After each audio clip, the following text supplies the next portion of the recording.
as soon as there's an agent that can share information strategically for an intention, then I don't know if what they're sharing is reflective of reality or reflective of what they think will advance their intention.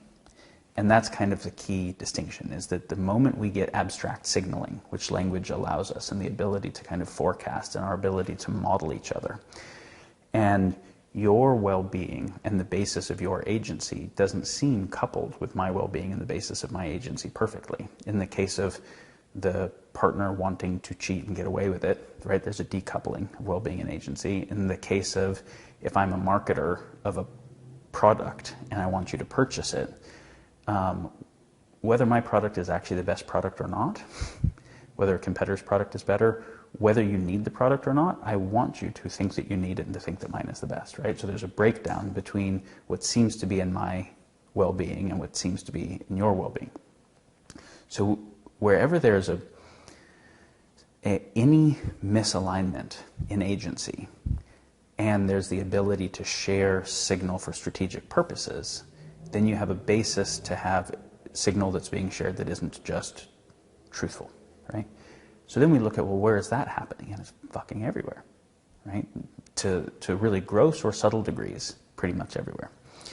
And sometimes for dreadful purposes, like, I mean, you got the prosaic purposes, which are basically market-type dynamics, which most of the dynamics in the world are market dynamics, or at least influenced by market dynamics, right? Market dynamics are fundamentally, at least partially, if not mostly, rivalrous. Meaning my balance sheet can get ahead independent of your balance sheet getting ahead, and definitely independent of the commons, right? And so in a market type dynamic, I'm going to be sharing information, and this is why buyer beware. But buyer beware is not just, check to make sure that the car isn't about to break down. It's also check to make sure that the information shared is being true, because if I'm actually sharing information as a service, right, and you're purchasing that information, whether you're paying for it with your attention that's being monetized through an ad, or you're paying for it directly or whatever, there's nothing that says I'm sharing true and truthful information. So in market type dynamics, the goal of marketing is that there is, say, as a company, and from the supply side of supply and demand dynamics, the goal is to compel the purchaser's action in a particular way, which means as a company, I want to do sense making for you because I want to control your choice making. I at least want to influence your choice making. I'm not actually interested in your sovereignty, and I'm not even that interested in your quality of life. I'm interested in you thinking that I'm interested in your quality of life. I'm interested in you believing that my stuff will affect your quality of life. But whether that actually corresponds or not, I don't care. In fact, if I can sell you food that is very addictive, or cigarettes, or social media, or porn, or whatever it is, that actually decreases your baseline happiness, but then makes you need another hit faster and is addictive, that's really good for lifetime revenue of a customer. And to the degree that my fiduciary responsibility is to maximize profitability for me and my shareholders, and so I need to maximize lifetime revenue of my customers multiplied by maximizing the customer base, addiction is the most profitable thing I can get, right? Where that's never in the best interest of the customer. Now, as a corporation where I get to employ a whole bunch of people to do market research and to split test ads and to see what works best and to use psychological insights and to be thinking about your choice making more than you're thinking about your choice making, not only is the information I'm sharing with you not just truthful, and it's a form of kind of narrative warfare because we're agents that are actually competing for what you do, right? I want you to do something in particular, you want to do what's best for you, those aren't the same thing.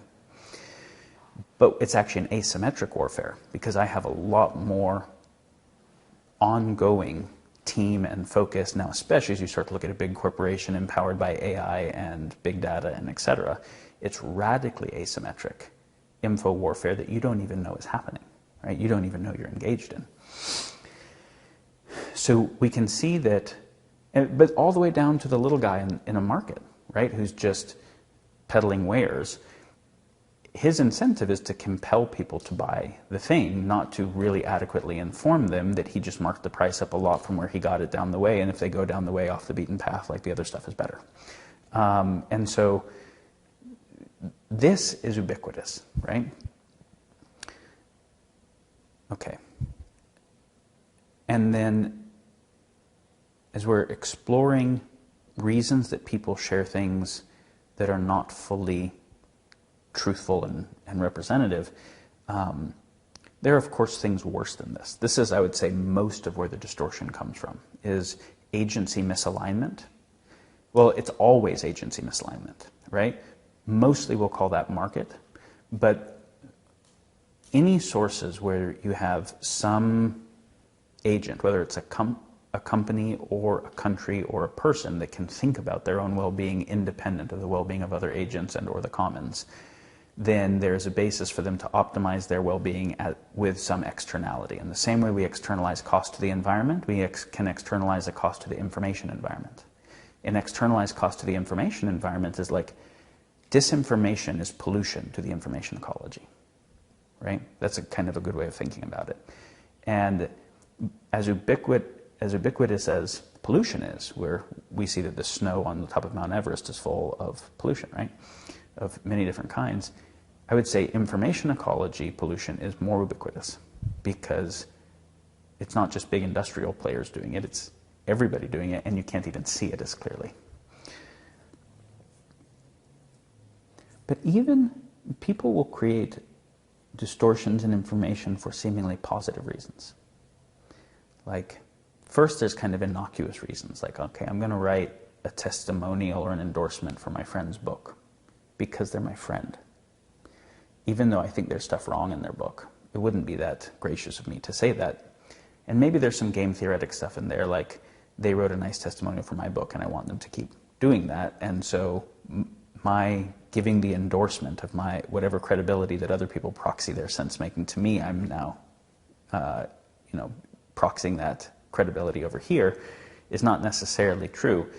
Even if it's not that they did the endorsement on my book and I just am supportive of them taking a positive step, that doesn't necessarily mean that anyone else who sees that I offered that testimonial and is using that as a method of their own sense-making knows why I did it. So here's the other thing, is a decoupling of the signal that I'm sharing with the intention that I'm sharing it for. And so I might be sharing something with you, and I have 4 or 5 complex intentions. I might not share any of them with you, or maybe I share one.